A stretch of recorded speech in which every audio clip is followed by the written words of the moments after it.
오늘은 우리가 고난주간 5번째 시간으로 선택의 기준이라는 제목으로 같이 말씀을 나누도록 하겠습니다.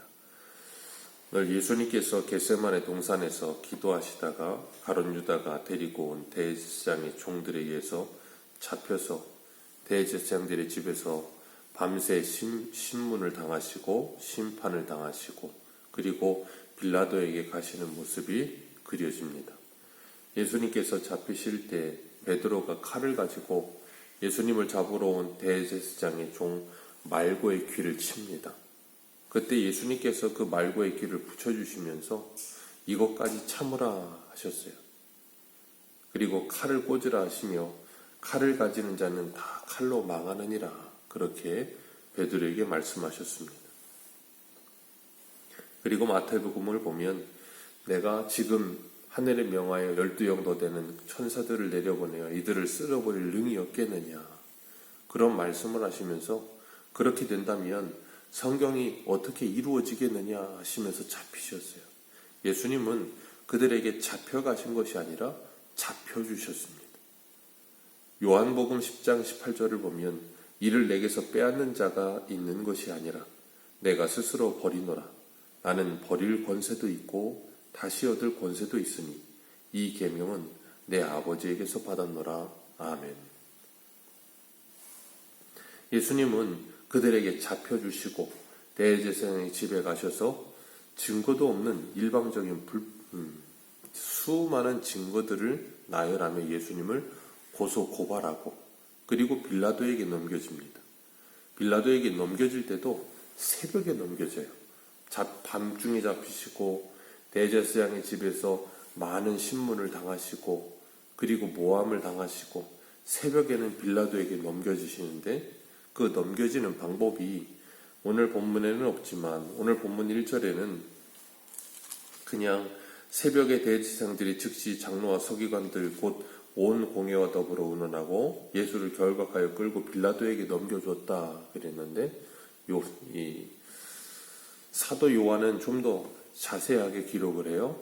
요한복음 18장 28절에 그들이 예수를 가야바의 관정에서 끌고 가니 새벽이라 그들이 더럽힘을 받지 아니하고 유월절 잔치를 먹고자 하여 관정에 들어가지 아니하더라.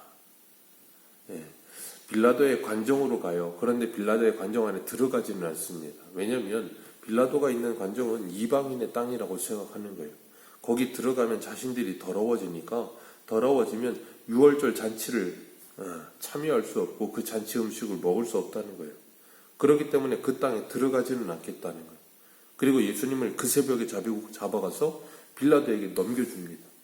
이 얼마나 우습습니까? 자기들은 유월절을 지키겠다고 그리고 유월절 음식을 먹겠다고 그 빌라도의 관정에 들어가지는 않겠대요. 그 땅 밟으면 더러워진대요. 그러면서 예수님을 죽이려고 넘겨줘요. 그렇게 예수님을 죽일 생각으로 가득한 그들의 마음과 생각이 얼마나 더럽고 추악합니까? 그런데 자신들은 이방인의 땅만 밟지 않으면 더럽지 않다라고 생각하는 거예요. 이 얼마나 수박 겉핥기식으로 하나님의 말씀을 지킨다라고 스스로 생각하는 사람들입니까? 그러니까 오죽하면 주님께서 사도 바울이 경건의 모양은 있으나 경건의 능력을 부인하는 자들이라 그러겠어요. 그렇게 겉으로만 무엇인가 지키는 척 생색을 내고 있는 그 유대인들이 예수님을 빌라도에게 넘겨줍니다. 그리고 빌라도는 예수님께 묻죠. 4절 말씀에 아무 대답도 없느냐? 그들이 얼마나 많은 것으로 너를 고발하는가 보라 그래요. 얼마나 많은 이유로 예수님을 고소 고발하고 있는지 몰라요. 그런데 빌라도는 그들이 수많은 이유로 고소 고발을 하고 있지만 예수님을 시기로 넘겨준 걸 알았어요. 오늘 보면 10절에 이는 그가 대제사장들이 시기로 예수를 넘겨줌을 알미로라 그랬습니다. 그런데 예수님은 그들의 시기로 넘겨줌 수많은 고소고발하는 그 목록들 거기에 아무런 대항도 하지 않으시고 그리고 아무 말씀도 하지 않으십니다. 그러니까 빌라도가 놀랍게 여겼다 그랬어요. 얼마나 억울하겠어요. 진짜 지은 죄도 아닌데 지었다고 모함을 하면서 이 모든 일을 하고 있으니까 빌라도 생각해도 말도 안 되는 거예요. 그런데 예수님은 아무 말씀을 하지 않으시는 거예요. 그러니까 놀라운 거예요.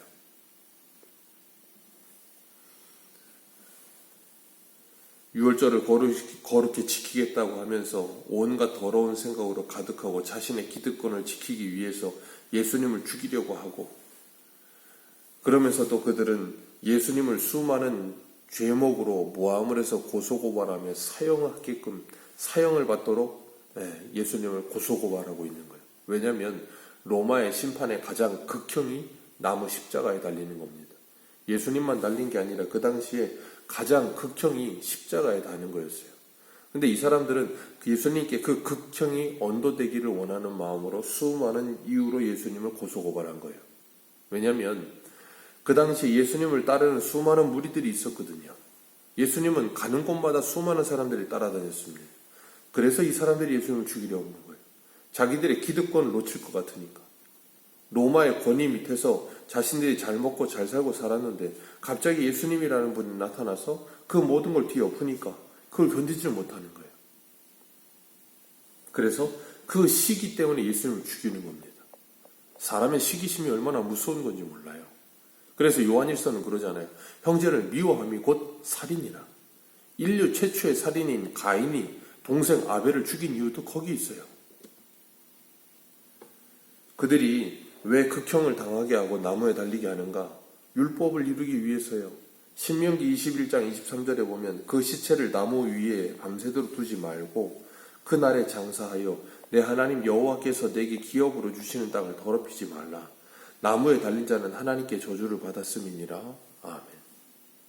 이들이 이렇게 수많은 이유로 고소고발하는 이유, 예수님을 어떻게든 극형인 십자가형을 당하게 해서 수많은 사람들이 예수님을 따르는데 저 봐라 나무에 달렸지 않냐, 하나님께 저주를 받은 자다라고 모함을 하게 만들어서 사람들의 이 여론을 한순간에 되돌려버리기 위한 작전인 거예요. 참 무서운 사람들이죠. 빌라도는 예수님이 죄가 없다는 걸 알았어요. 이들이 시기로 넘겨준 것도 알았습니다. 그래서 3번이나 예수님을 놓아주려고 여러 가지 방도를 씁니다. 그 안에도 사람 보내서 꿈에 뒤숭숭하다, 이 사람 건드리지 말아라, 그렇게까지 말을 해요. 그런데 이 빌라도는 늘 사람들 눈치를 보는 사람입니다. 왜냐하면 유대 총독으로 있으면서도 유대인들이 들고 일어나서 반란 일으키면 자신은 그 총독 자리에서 잘릴 수도 있다는 생각에 늘 유대인들의 눈치를 살폈어요. 그리고 그들의 비율을 맞춰주고, 그러다 보니까 이 빌라도는 늘 사람을 두려워하며 사는 거예요. 우리가 그제도 봤던 것처럼 대제사장들이 사람을 두려워하여 세례 요한의 세례가 땅에서 사람으로부터라 할 수도 없고, 그리고 예수님을 죽이려고 작정을 하는데도 이 명절에는 하지 말자 그러고, 왜요? 사람들이 들고 일어나면 큰일 날 수 있다, 그런 생각인 거예요. 유대 지도자들도 그런 생각, 빌라도도 그런 생각, 그런 생각으로 가득한 거예요. 그러니까 어떻게든 밤중에 사람들 모르게 그 모든 일을 만들어서 어떻게든 그냥 날치기로 어떻게든 넘겨버리려고, 그런 생각으로 가득합니다. 그래서 누가복음 23장 23절을 보면 이렇게 말씀하고 있어요. 그들이 큰 소리로 재촉하여 십자가에 못 박기를 구하니 그들의 소리가 이긴지라. 빌라도는 예수님이 죄 없다는 걸 알았지만 그들의 너무나도 소리 지르니까 나중에는 밀란이 날 것 같은 거예요. 들고 일어나서 뭐 큰일 나게 생긴 거예요. 그러니까 어떻게 해요? 그들의 소리가 빌라도의 소신을 이겨요. 죄 없다 분명히 알았음에도 불구하고 사람들이 들고 일어나면 자신의 자리가 위태로워지니까 그들의 소리에 지는 거예요. 그리고 15절 말씀 같이 읽습니다. 15절입니다. 시작. 빌라도가 무리에게 만족을 주고자 하여 바라바는 놓아주고 예수는 채찍질하고 십자가에 못 박히게 넘겨줍니다. 죄 없다는 걸 알았습니다. 그러나 자신의 소신을 끝까지 소신을 관철하지 못해요. 이유는 하나지요. 무리들이 들고 일어날까봐, 밀란이 일어날까봐 그들에게 만족을 주려고. 그러니까 빌라도의 선택의 기준은 뭐예요? 자기 자신이에요. 자기 자리 일신의 안위를 지키는 일입니다. 예수님이 죄 없이 억울한 죽음을 당하든 말든 그건 중요하지 않아요. 그것보다도 먼저 자기가 중요한 거예요. 예수님의 선택의 기준은 뭐였어요? 어떻게 하면 하나님의 말씀을 이루어 볼까? 예수님은 그걸 위해서 버릴 권세를 가지시고 십자가에 자원하여 가셨어요. 잡혀주셔서 그 모든 일을 하셨습니다. 그리고 빌라도는 자기 자신의 일신의 안위를 지키기 위해서 이런 선택을 하고 있어요. 대제사장들은 무슨 선택을 합니까? 시기와 질투를 가지고 자신들의 자리를 지키기 위해서 예수님을 죽이려고 작정하고 달려드는 거예요. 빌라도가 무리에게 만족을 주고자 하여, 이게 바로 오늘날의 정치예요. 그 당시만 그런 게 아니죠. 그걸 전문 용어로 포퓰리즘 정치라고 하죠. 대중의 여론의 인기를 얻기 위해서 옳고 그름은 중요하지 않아요. 무엇이 진리고 무엇이 맞고 틀리냐는 중요하지 않고 여론이 원하는 걸 해준다는 거예요. 왜요? 여론이 원하는 걸 해줘야 인기를 얻고 투표의 결과에 반영되니까. 빌라도만 그런 게 아니라 오늘 우리들도 마찬가지인 거예요. 사도행전 12장을 보면 헤롯도 야고보를 순교시키고 유대인들이 이 일을 기뻐하는 걸 보고 베드로도 잡으려 할세 그랬어요. 유대인들이 기뻐하니까 야고보 죽였는데 유대인이 기뻐하니까 베드로도 잡아 죽이겠다는 거예요. 사람을 죽이는 일을 아무런 가책을 느끼지 않고 사람의 생명을 파리 목숨보다도 더 못하게 여기고 자신의 지위를 지키기 위해서 자신이 가지고 있는 걸 놓지 않기 위해서 사람을 죽여요. 그러면서 유월절을 지키겠대요. 그게 대제사장이고 빌라도고 헤롯이에요. 오늘 우리는 인생을 살아가면서 무엇을 선택하는 데 있어서 어떤 기준을 가지고 선택하십니까? 예수님처럼 하나님의 말씀을 이루기 위한 기준이 있습니까? 아니면 빌라도와 같이 내 일신의 안위를 위해서 손해보지 않기 위해서 선택하며 살고 있습니까? 아니면 시기 질투와 마음의 분노를 가지고 보복하기 위한 선택을 하며 살고 있습니까? 오늘 본문 2절에 빌라도가 이렇게 물어요. 2절 같이 한번 읽겠습니다. 시작. 빌라도가 묻되 내가 유대인의 왕이냐? 예수께서 대답하여 이르시되 내 말이 옳도다 하시매. 아멘. 네가 유대인의 왕이냐? 물어요. 그리고 빌라도는 요한복음을 보면 또 묻습니다. 진리가 뭐냐? 진리가 무엇이냐? 그리고 예수님의 대답을 듣지도 않고 나가요. 도대체 네가 주장하는 그 진리가 뭐길래 네 목숨까지 버리느냐 그 말이에요. 네가 유대인의 왕이냐? 내 말이 옳도다. 그리고 나서 빌라도는 나중에 예수님의 그 십자가 위의 죄패에다가 헬라어와 라틴어와 히브리어로 유대인의 왕이라고 쓰죠. 그리고 오늘 묻는데도 계속해서 유대인의 왕이라는 표현을 써요. 빌라도는 의도적으로 예수님께서 이 사람이 유대인의 왕이라고 했다고. 그건 말 그대로 로마 가이사에게 대항하는 거거든요. 그럼 뭐예요? 극형이죠. 우리나라에도 사극을 보면 반란을 일으키면 모반을 일으키면 극형입니다. 그렇기 때문에 이 사람들이 그렇게 죄목을 붙였는데 빌라도는 그 죄목을 의도적으로 이야기하고 있고 그걸 통해서 우회적으로 예수 그리스도가 정말 유대인의 왕이라는 걸 하나님께서 확증하고 계시는 거예요. 성경은 우리들에게 누가 왕이냐 하는 걸 묻고 있는 거예요. 창세기에서부터 계시록까지 이 성경은 왕게임하고 있는 겁니다. 성경만 아니라 모든 인류 역사가 그래요. 누가 왕이냐? 지금 러시아와 우크라이나 왜 싸웁니까? 누가 왕이냐 지금 싸우는 거예요. 러시아는 자신들이 왕이라고 생각하니까 우크라이나 왕이 되겠다고 지금 저렇게 싸우고 있는 거예요. 자기 마음대로 하겠다고. 성경은 계속해서 누가 왕이냐 하는 걸 묻고 있어요. 우리들에게. 네가 왕이냐? 하나님이 왕이냐? 그걸 선택하라는 거예요. 누가 왕이냐 하는 걸 믿는. 예수 그리스도가 우리 왕 되시지 않으면 우리는 구원이란 없어요. 근데 선악과를 먹은 모든 인생들은 자기 자신이 왕인 줄 알고 일평생 사는 거예요. 대제사장도 서기관과 바리새인도 마찬가지고 빌라도도 헤롯도 무리들도 다 마찬가지. 자기가 왕인 거예요. 그러니까 무리들도 종려나무까지 흔들면서 호산나 다윗의 자손이여 우리를 구원하소서 하고 외치다가 일주일도 되지 않아서 십자가에 못 박으라고 소리치고 있는 거예요. 왜? 자신이 왕이어서 자신들이 원하는 메시아가 자신들의 마음을 흡족하게 해줘야 되는데 그걸 해주지 않는 거예요.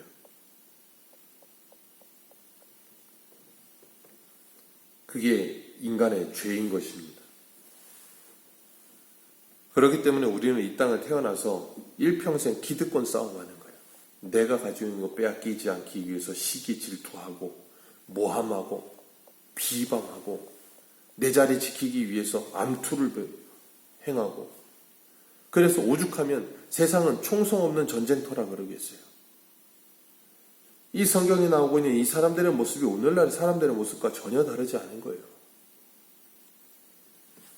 11절 말씀 우리 같이 한번 읽어볼까요? 11절입니다. 시작. 그러나 대제사장들이 무리를 충동하여 도리어 바라바를 놓아달라 하게 하니.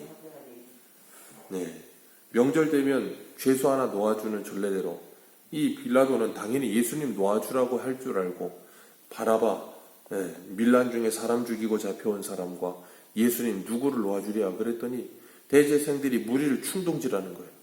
그리고 바나바를 놓아달라고, 바라바를 놓아달라고 소리치게 하는 거예요. 그리고 13절에도 보면 그들이 다시 소리 지르니 십자가에 못 박게 하소서. 14절은 더욱 소리 지르되 점점 더 소리 지르는 거예요. 그리고 바라바를 놓아달라고 소리 지르게 만들어버려요. 그 뒤에는 누가 있어요? 대제사장의 시기와 암투가 있어요. 그리고 무리를 충동질하죠. 그래서 자신들의 뜻을 관철시키죠. 시편 2편에 보면 그 모든 것을 하나님이 하늘에서 보시고 무엇이냐고요? 웃으시며 비웃으시리로다. 왜요? 그들은 자기들의 뜻을 이루고 있다고 생각하지만 그 모든 걸 통해 하나님의 뜻이 이루어지고 있어요. 오늘 살고 있는 우리들도 마찬가지입니다. 빌라도와 같은 일이 찾아와요. 분명히 아니라는 걸 알아요. 그런데 사람들이 주변에서 자꾸 푸시해요. 점점 더 소리 지릅니다. 이것이 진리다라고 생각하면서 그 사람들이 그걸 요구해요. 그때 그 사람들의 요구를 들어주느냐, 하나님의 말씀을 따르느냐. 사도 바울은 갈라디아서 1장에 그래요. 내가 사람을 좋게 하랴 하나님을 기쁘게 하랴. 내가 사람을 좋게 하려 했다면 그리스도의 종이 아니니라. 그건 사도 바울만 아니라 빌라도만 아니라 오늘 우리들도 겪게 될 선택의 기로예요. 그 선택의 기로에서 우리는 뭘 선택하느냐. 우리가 선택하는 데 있어서 선택의 기준은 무엇이냐. 예수님은 하나님의 말씀을 이루기 위해 잡혀가시는 걸 선택하셨고, 빌라도는 자기 일신의 안위와 자기에게 무리에게 만족을 주고자 하여 죄 없는 예수님을 알았음에도 불구하고 넘겨주고, 대제사장들은 자신들의 시기와 질투와 자신들의 그 기득권을 지키기 위해서 예수님을 죽이려고 하고, 그러면서 이들이 소리 지르면서 뭐라 그래요? 유대인의 왕이라 하는 일을 내가 어떻게 하랴 그랬더니 그들이 소리 지르면서 하는 말이 뭐였는가 하면 우리에게는 가이사 외에, 오늘 본문에는 나오지 않아요. 그러나 누가복음과 요한복음을 보면 우리에게 가이사 외에는 왕이 없나이다. 그런 말을 해요. 우리에게 가이사 외에는 왕이 없나이다. 그들에게 끝은 가이사예요. 더 이상의 끝이 없어요. 하나님이 아니에요. 오늘 우리는 이 십자가의 길을 걸어가신 예수님의 뒤를 바라보시면서 이 고난주간을 맞이해서 어떤 선택을 하시며 살아가고 계십니까? 이 세대를 본받지 말고 마음을 새롭게 함으로 변화를 받아 하나님의 기쁘시고 온전한 뜻이 무엇인지 분별하며 예수님이 걸어가신 그 선택의 길, 예수님이 걸어가신 그 선택의 기준, 그것을 따라 우리도 걸어가며 선택하며 하루하루 주님과 동행하는 복이 있으시기를 주님의 이름으로 축복합니다. 기도하겠습니다.